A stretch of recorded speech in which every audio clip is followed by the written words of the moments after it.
Hello and namaste to everyone. Welcome to another cooking session in Hamal's kitchen. Hope everyone is doing great out there. Today I'm making spicy momo sauce, but you can serve this sauce with many other side dishes such as noodle, fried chicken, and many more. Let's get started with the cooking process. Heat the oil in pan. Once the oil becomes to heat, add diced ginger and garlic and fry till light golden brown.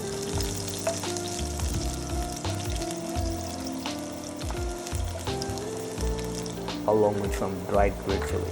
However, you can use green chili if you don't have dried red chili. As you can see, the ginger and garlic has turned to light golden brown. Now I'm adding diced tomatoes along with salt to taste, turmeric powder, Sichuan pepper, also called Timur.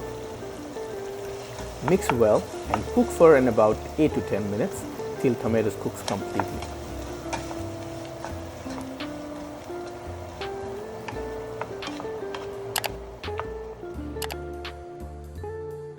The key ingredient of this sauce is Timur, which boosts the flavor of this sauce. However, some people do not like the flavor of Sichuan pepper because it makes your tongue numb.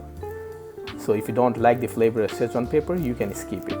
Now our tomatoes has cooked completely. With this, I'm adding some cilantro.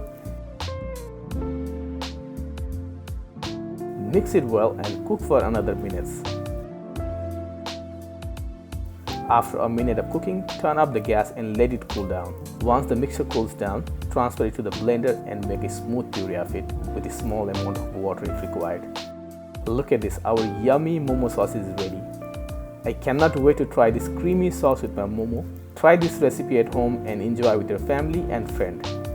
Please leave a comment for next recipe. Thank you guys for watching this video. Stay safe and bye bye.